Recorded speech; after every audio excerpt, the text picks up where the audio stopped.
Hey everybody, Epic Magster here. Welcome back to our WWE reviews of Royal Rumble 2018. I have to say I was actually quite satisfied with this pay-per-view, minus a few matches, but we're going to get into those main matches because, again, pre-show doesn't really matter. So, and we did reveal in our previous video that only one match that we did watch, or did care for, was Bobby Roode in his open challenge for the US title, which went to Mojo Rawley, which obviously Mojo lost, so Bobby Roode is still our SmackDown US champ. So there's that. On to the main card. So the first match that is the WWE Championship match featuring AJ Styles defending in a handicap match against Sami Zayn and Kevin Owens. Which I do love watching Kevin Owens and Sami Zayn wrestle. Mainly Kevin Owens because he's always so entertaining in the match. So the winner of that was AJ Styles. Obviously, Sami Zayn and Kevin Owens did blame the ref for that result.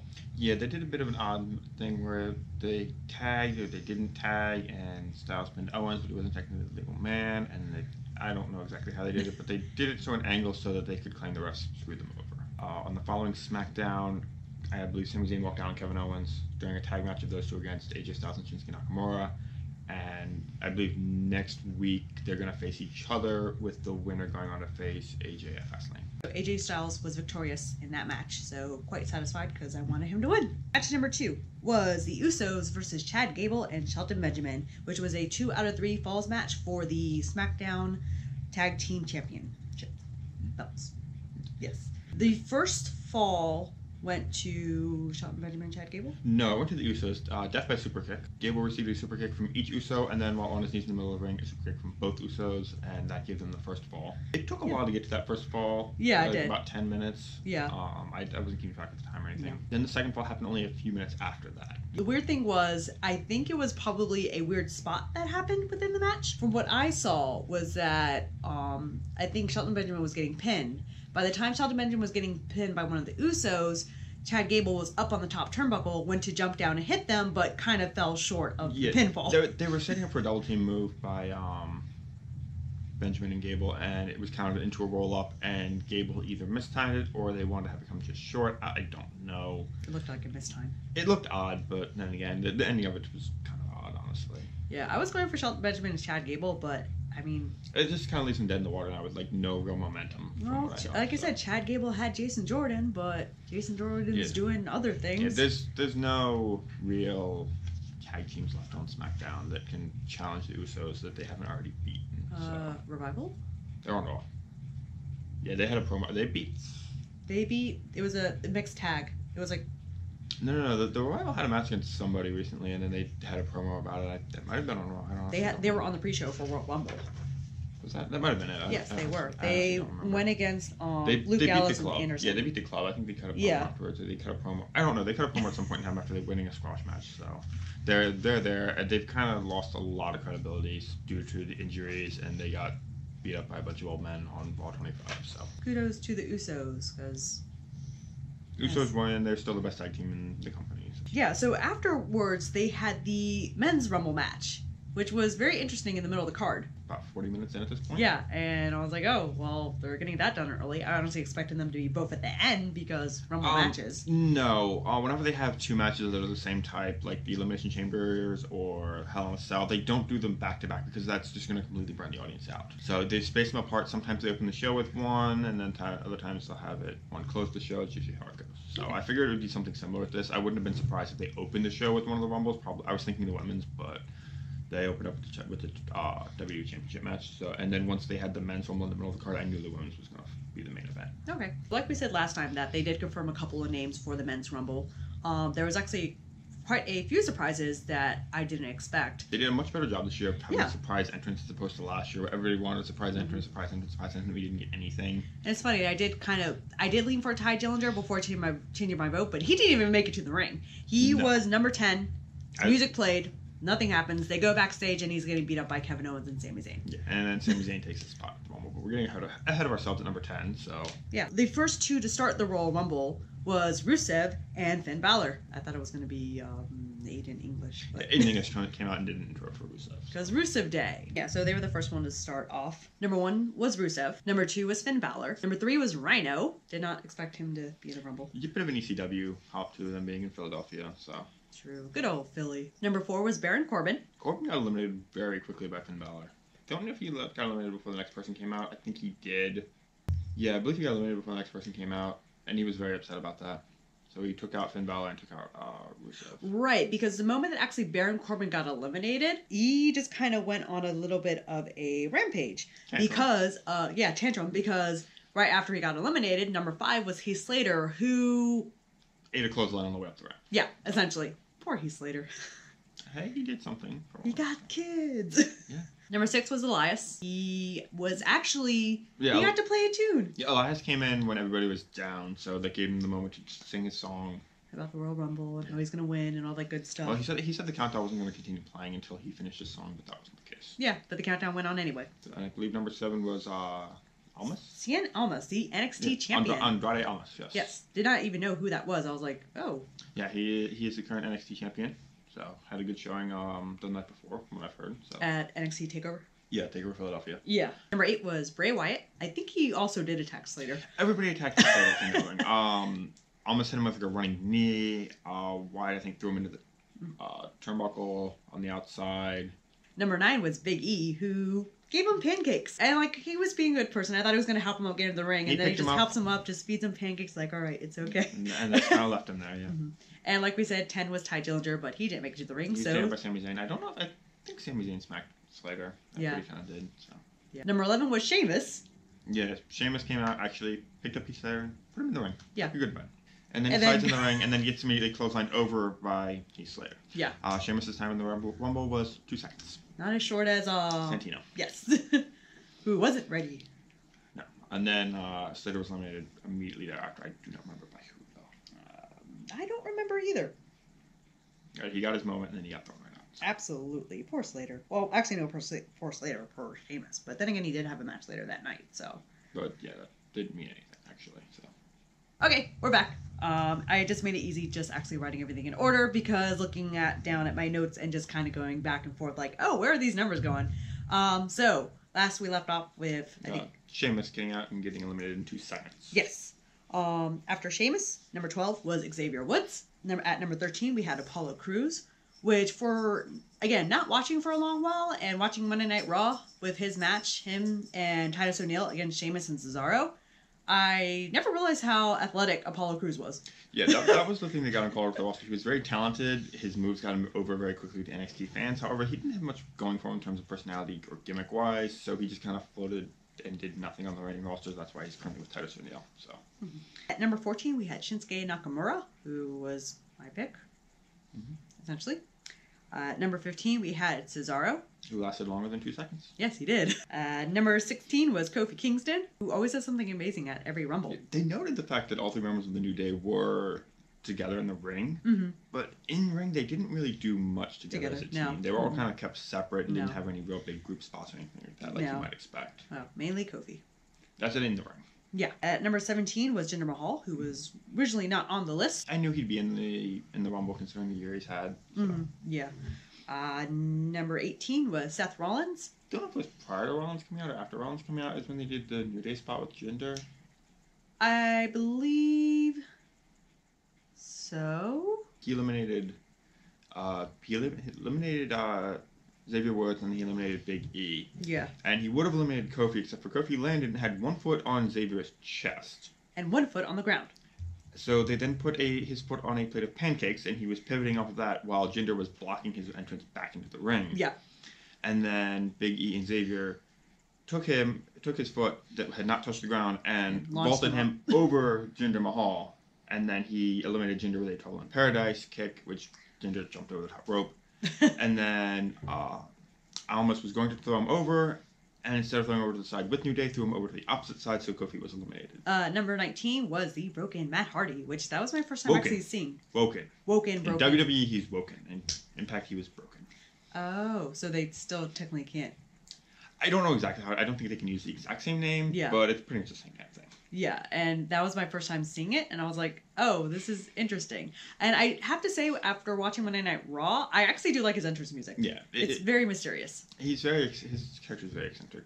What happened to Jeff Hardy? He's injured. Okay. He's got a shoulder injury. I knew he'd be out through the Royal Rumble, maybe Mania as well. Okay, I just kept wondering. I'm like, I haven't seen Jeff in a long while. Yeah, he got hurt, and that's why they were able to do the Woken match. They might have him come back as Brother Nero if that's how they want to do it, but that's how he was in Impact. So. Yeah. At number 20, it was John Cena, which I probably made the best comic before him coming out. I'm like, I wonder how Philly's going to react to John Cena, and they just kind of boo the heck out of him. So yeah, the classic sing-along John Cena sucks. So I think no matter how the fans truly feel about John, that's going to be something that happens in the future nowadays. Like Kurt Angle, the You Suck chants, they obviously love him, but it's part of the gimmick now. So. Yeah, and John Cena just goes with it. Yeah, he just ignores it because what the hell else is he going to do? At number 21, we had the Hurricane, which did not see that coming. Yeah, he showed up. He got in the ring. He did some poses. He went to chokeslam John Cena. Cena completely no-sold it and threw him out of the ring. It was utterly pointless, to be honest. Yeah, kind of. He really didn't do much. I mean, it was cool to see him. Every Rumble seems to have like a joke spot or a gimmick spot, or it's just like somebody there for a laugh, for a cheap pop. That was the Hurricane this year. Heath Slater, yes, was the joke, the running gag, but at least he did something in the Rumble. He showed up. He eliminated Sheamus. They can do something like that going forward with Sheamus being eliminated 2 seconds and Slater doing it or whatnot. Yeah. Hurricane just showed up. He's not going to be back full time. No. He's here. He's gone. Yeah. He's gone forever. Yep. So. Number 22, we had Aiden English. Number 23 was Adam Cole, who is from NXT. Yes, Adam Cole's in NXT. All right, I don't know anything about him. So 24 was Randy Orton. 25 was Titus O'Neil. 26 is The Miz, who will be will be a what? Will be a well, he's already a father, so he's going to be in like a month or two. Yeah, essentially. So Maurice is due to give birth next month. So congratulations to Miz and Maurice on the birth of their soon-to-be baby daughter. Where there's a joke line that their baby is going to be like best friends with Birdie, Daniel Bryan, and Brie Bella. Or like they said they're going to grow up to be professional wrestlers and wrestle in the ring, which, it could be possible. So, not possible. 27. I freaked out. 27 was Rey Mysterio. Did not see that coming whatsoever. I went crazy because Rey Mysterio was a favorite of mine, like growing up watching SmackDown and everything. During the original run. Yeah, and I was speechless. Yeah, I was excited. And the fact that he is still in a really good shape and he was still doing all his flips and everything. It's not that he was still in good shape, it's that he got back into really good shape because the end of his WWE run, they did not allow him to be shirtless. He had like the Right. Oh, so, that's why I also didn't recognize him too. So yeah, because that was how his final run. He was out of shape. He was hurt a lot. The enthusiasm was lacking. Passion was lacking. Essentially, if they don't think your figure is good enough, they'll make you wear a shirt or a singlet. That's happened to Baron Corbin and Kurt Hawkins. Yeah. So, but he was in amazing shape. Probably the best shape he's been in since his early WWE run. He was wearing actual tights, not pants like he was in his WWE run. So, yeah, it looked like WCW Mysterio in terms of his attire. Okay. So, and he's gotten a little bit more artwork, but he was still very talented and very, very sound in the ring still at age 41.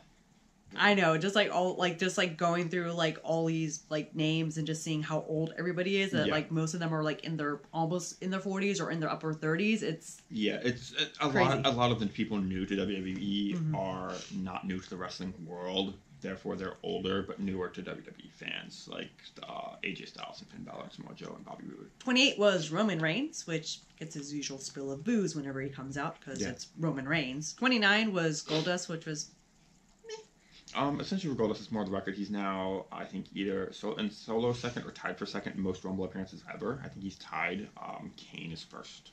And last but not least was number 30, Dolph Ziggler, the returning Dolph Ziggler, which I thought he like completely left. No, it was all storyline. He won the U.S. title at, I want to say TLC, a triple threat match. And then he vacated the next night on SmackDown and walked out, and nothing came of it because he lasted literally 90 seconds in this Royal Rumble before he eliminated Goldust and then was tossed out by I forget who, but it doesn't really matter. Yeah, there's not really much going for Dolph Ziggler right now. I don't think. I mean, Dolph Ziggler hasn't had anything going for him positively in a long time. His work with the Miz for the Intercontinental title, building up to the teasing of the retirement, was good, but other than that, he hasn't done anything. And people wanted the heel turn for so long, and it did nothing. I really did enjoy the men's. I think the nice moment was it was Rey Mysterio, John Cena, and Randy Orton were in the ring with. And it was a stare-off against Roman Reigns, Shinsuke Nakamura, and Finn Balor. So it's just kind of it's Ruthless Aggression era versus the New Era. Which was pretty neat, and I liked it. The winner of that men's Royal Rumble was my kind of sort of second pick. Not really. It wasn't my original pick. Shinsuke Nakamura won, eliminating Roman Reigns last. The final four were Finn Balor, John Cena, Roman Reigns, and Nakamura. And obviously with the winner of the men's, they have the option of facing the champion of WrestleMania. That's something they added with the Royal Rumble, which is in previous years with the brand split, is they can challenge either champion if they want to. Nakamura came right out and said he was going for AJ. Which will be a very exciting match at WrestleMania. I'm excited. if they do put it on Owens, AJ will get it back before WrestleMania. So. I don't see them missing this opportunity to have AJ and Nakamura because it's something that fans have wanted ever since they both debuted on the main roster on SmackDown. Men's Rumble was very solid. Especially if you look in comparison to the Women's Rumble, there was a couple odd things with the Women's Rumble I'll get to later, but the Men's Rumble was a bit more solid and more Rumble. It felt better as a Battle Royal. After the Rumble match was the match for the Raw Tag Team Champions. It was Seth Rollins with Jason Jordan against The Bar, Sheamus, and Cesaro.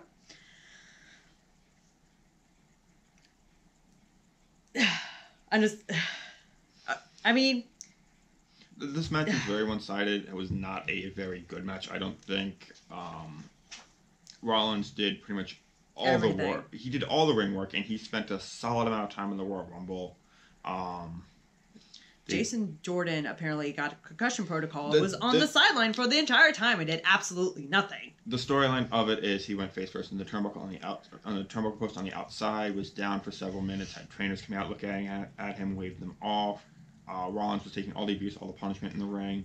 Finally made the hot tag. Jordan gets in, stands there, looks wobbly, woozy, and then turns around and tags right back out. And Seth Rollins is like... Yeah, the reaction to Rollins is like, what the hell? And then he eats a couple... He almost pulls it out, but he gets hit with a couple moves and gets a brogue kick and gets pinned for the titles, So our new Raw Tag Champs are Sheamus and Cesaro, which... I don't mind, to be honest. I do like them. They're very entertaining. This is their fourth title reign. This is the second time they've gotten it off the Shield. Because I think they took it off Rollins and Ambrose, lost it to Rollins and Jordan, and now taking it back from them. I think they're in a better spot as tag team champions than a hastily thrown together Jordan Rollins teaming.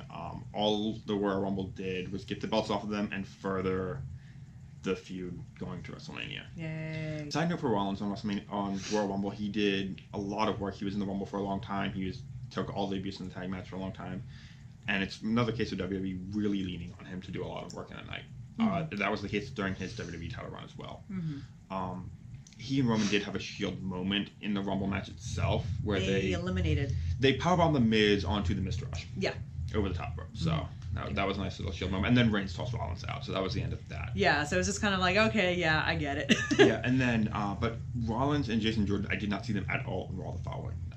No, they weren't all. So yeah, it was likely just a night off for them. Storyline for Jordan. Might bring it back maybe the Monday. It was likely a storyline for Jordan and just actual rest day for Rollins, considering the amount of work he put in the night before. Yeah, because if you're in a Rumble match and then you have to wrestle the entire match by yourself, you're gonna need a day off. Those two are rumored to be two of the final three participants in the Elimination Chamber match. Rollins and Jason Jordan? Yes. The other person is Reigns. Because the winner of the Elimination Chamber match goes on to face Brock Lesnar at WrestleMania. Okay. Right now it's Cena, Elias, and Braun. Yes.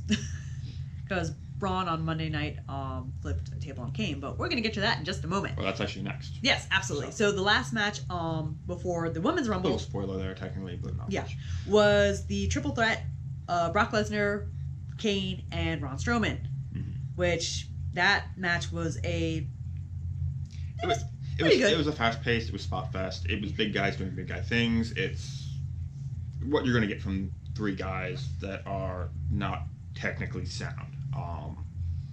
Brock Lesnar is, I think, about 40 years old and doesn't have the stamina anymore. Kane is 50 and obviously doesn't have the stamina. Braun, they built him up as a monster and he's going to continue that reign. There's actually a little segment in the match where Strowman hits Lesnar in the head with a stiff knee.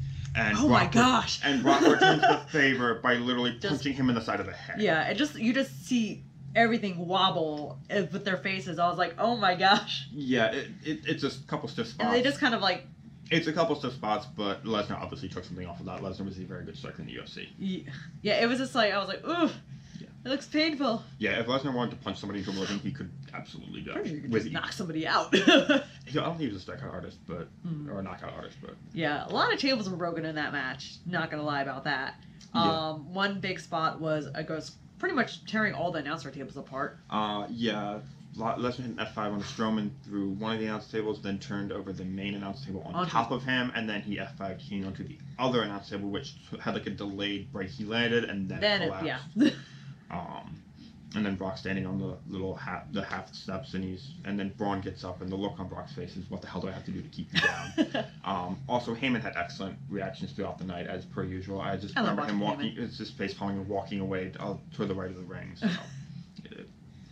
It was tables being broken. It was big guys doing big things to each other. In the end, it happened pretty much exactly how I said it was going to happen, which is an F5 onto Kane while Strowman gets kept on the outside after a big spot.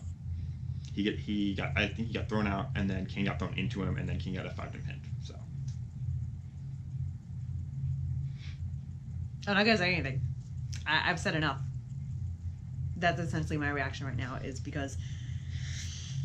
Okay, moving on, because I will go into a tangent with Brock Lesnar because he just doesn't do anything as a champion. As a major champion. And it's like my eyes are twitching right now just thinking about it. But the Monday Night Raw after that, Strowman and Kane had a last man standing to get into a spot for Elimination Chamber. As we just said, Strowman's in the chamber because he just did what Strowman does. He overturned the entire stage that held the announcer table up next to the Titantron onto Kane. Yeah, and it's just pretty much, and it's just like just interviewing him. He's like, I did what I had to do. It was the last man standing. Yeah, so I think that does two things. One, it puts Braun over as a monster more so. It puts him in the chamber match, and I think it writes off Kane as well. Yeah. So. Even though Kane apparently was sent to emergency and he crawled out of the hospital and hasn't been seen since. Yeah, he left the hospital on his own power, wandered out of there, and hasn't been seen since. So. The last match on the card was the first ever Women's Royal Rumble match. I really enjoyed it. I will have to say that. So let us go into all the entries. The first and second woman to start the match, number 1 was Sasha Banks, and at number 2 was Becky Lynch. And then also at ringside, they actually had Stephanie McMahon on commentary. And as much as most people, I think tuned her out. I know I didn't pay too much attention to it. She wasn't terrible from what I heard. Mm-hmm. So. And then also you had our champions Charlotte on SmackDown and Alexa Bliss on Raw. So they were there by ringside because... they were sitting by the announcer table watching. So. Winner of this essentially gets to choose whatever champion she wants to go for. At number 3 was Sarah Logan. Number 4 was Mandy Rose. Number 5 was Lita, who was amazing, actually. Did not even expect to see her into this. I didn't, because since I know with like her long reign of wrestling, because I know she's had a couple injuries, I want to say. Her big one was a neck injury, but she made full recovery from that. Yeah, so it was nice to see her in the Rumble, because and it was a nice moment for her. Phenomenal. Number 6 originally was supposed to be Alicia Fox. However, during the Rumble rehearsal, she injured her tailbone. So number 6 was actually Kairi Sane, winner of the Mae Young Classic, and her kind of little. She's a sailor. Yeah. So. She's a sailor, a bit of a pirate. Yeah, I like it, and I want to say she is also from Japan too. So yes, she is from Japan. Mm-hmm. Number 7 was Tamina. In her all-white down. 8 was Dana Brooke. She hasn't been on TV too much lately, ever since they did the whole breakup as protege type thing. Mm-hmm. She was off doing, I think, like the Honor Classic. Number 9 was Tori Wilson, which is another lady who I've watched growing up. She did okay, considering she was never really a wrestler. Mm-hmm. She was always a ballet, and her wrestling was not very good when she did wrestle. Number 10 was Sonya Deville, who was on the Raw side. 11 was Liv Morgan. At number 12, we had Molly Holly, another lady who I watched growing up. Yeah, there's a lot of classic entrants from this. Molly was one was actually one of the better wrestlers back in the day. Yeah, and she was pretty good. I liked it. Yeah, she did very well. She even did her Molly go round. Yeah, she did very well. She was one who just walked away from wrestling on her own terms. She decided she didn't want to continue anymore, so she stepped away. Oh, okay, did not know that. Yeah, it was her call. She went to Vince and said she wanted to step away. So and that was granted. So. Got it. And then she was like, she didn't go and do indies or anything. She hasn't been wrestling since she was last in WWE. Oh wow, jeez. So yeah, about 8-10 years at least. Goodness. Number 13, we had Lana. Still not that good of a wrestler on her own, better as Rusev's valet. At 14, we had Michelle McCool, who was very cool coming out. Another strong wrestler from the past. She had a really strong showing in the Rumble. Oh yeah, she did.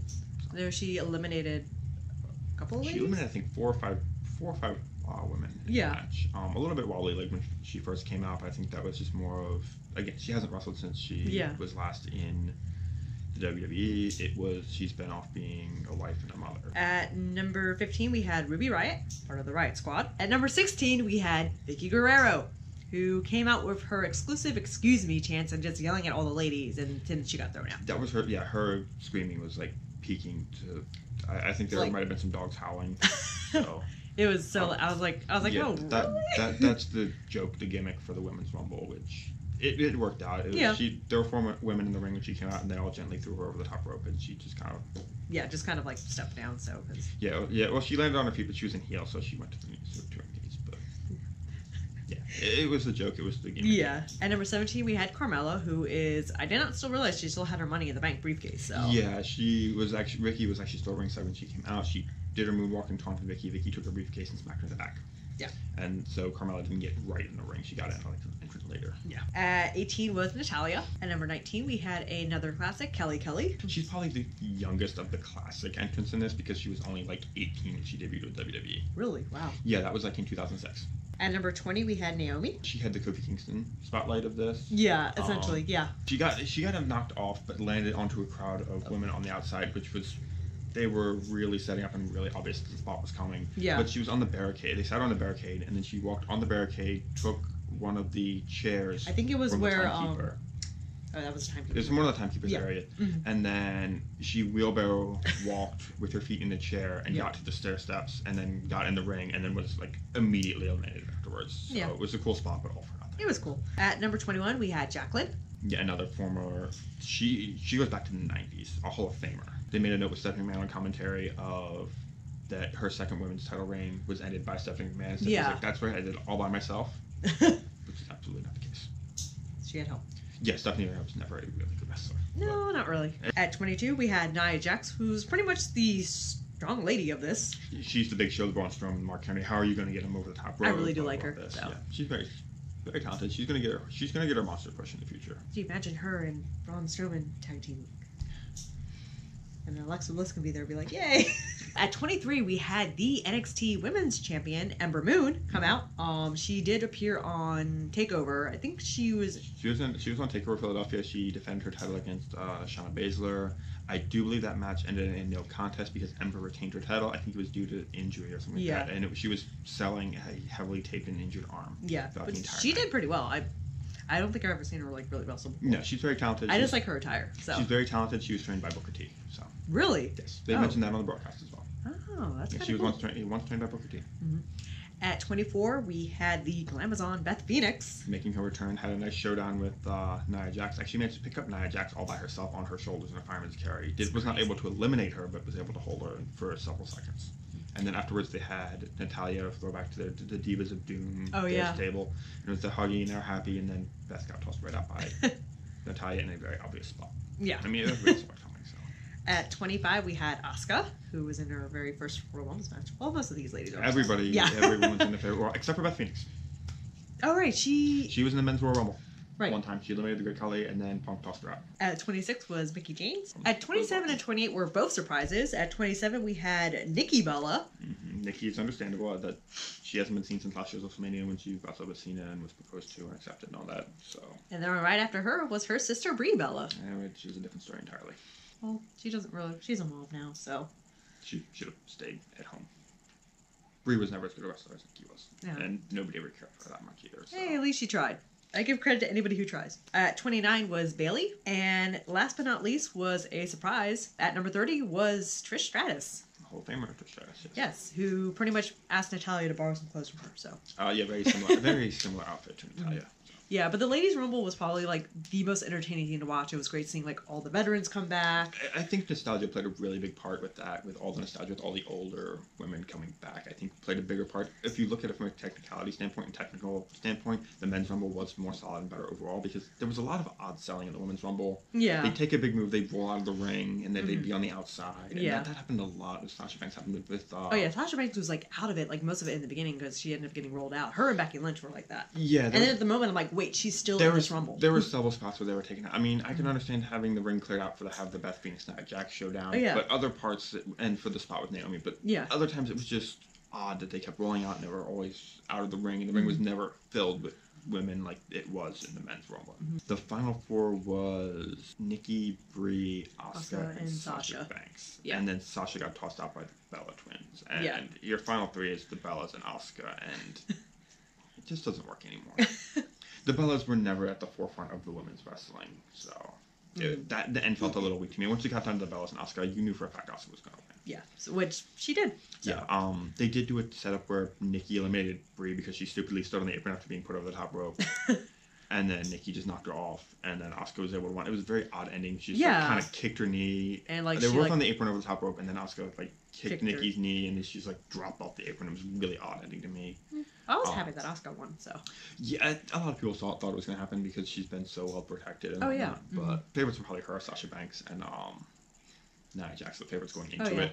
I've heard a rumor that the Nikki eliminating Brie is to potentially set up a WrestleMania match between the two, which I don't think anybody wants to see. They've done the sister feud, and nobody cared. End of the match, I mean, Asuka does get to decide whether she wants to go against Charlotte for her bout or Alexa Bliss for her bout. Yeah, Asuka's a celebration. The champions come in the ring. They're doing the celebration, and then they did it very poorly. They did it very poorly in many ways. One, you heard the music, you heard the pop, and then this very, very slow pan to the Titantron when everybody knew what was going on. Where Ronda Rousey is now here. So. Yeah, she debuted. She came out, pointed to the WrestleMania sign, offered to shake Asuka's hand, and Asuka rejected her, and then she pointed to the WrestleMania sign again. Yeah. Or left and pointed to the WrestleMania sign again. Everybody's losing their mind that Ronda Rousey's here. Which... And to me, the whole point was, I understand having a big debut, the women's one, but she just came out and crapped all over it, essentially. Yeah, she just kind of took away the intention of all these ladies just kind of spending an hour in the ring, at most, or at least. Close to an hour. And now you're just like, oh, hey, here's someone from UFC. Spotlight. Yeah. I mean, she brings the kind of legitimacy that Brock Lesnar did. She's a legitimate fighter. She has won legitimate fights, and she's now here. That I understand that, but there was a better way to do it. I don't think they did it properly. No, and even some of the women have expressed on social media that Nikki Bella and Nia Jax were the two that first spoke out against it, and rightfully so, in my opinion. So it was I understand the debut was a big thing, but it was very poor in my opinion. Are they even going to use her? Yeah, she'll have a Master WrestleMania. And then that's it. No. She signed a full contract with WWE. She will be with the WWE for the long term. Watch her turn to Brock Lesnar. I actually know that I hope that doesn't happen. So maybe in terms of how protected they are and how much they're pushed, but I don't think she's going to be part time. I think she's there full time. She'll be a full roster participant. Okay, well it'll be interesting to see her wrestle. To be fair, it probably won't be that far off from what Asuka currently is. Okay. Asuka is pushed heavily. She's been protected. She's been undefeated for 2.5 years.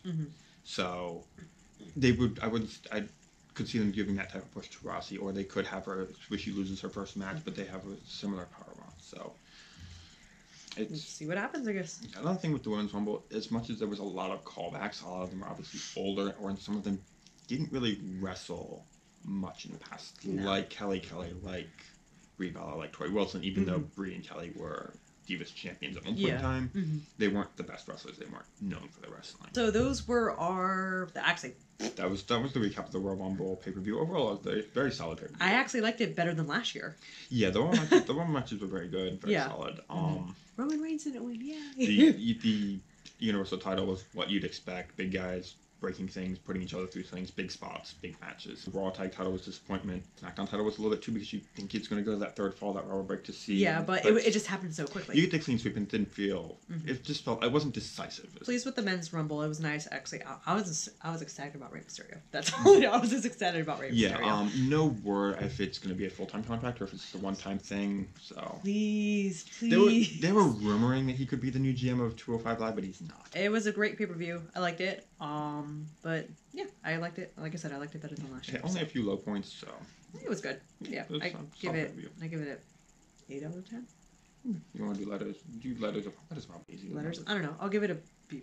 Thank you guys for watching. Hope you guys enjoyed what we had to talk about. If you have any opinions about the Rumble, go ahead and leave them below. And then until next time, we will see you in a couple weeks where next is Elimination Chamber? Elimination Chamber is next, then there's Fastlane, and then WrestleMania. And then there's WrestleMania, yeah. Yeah, so we will see you guys at Elimination Chamber. Well, not there, but in our review of Elimination Chamber. So until next time, peace.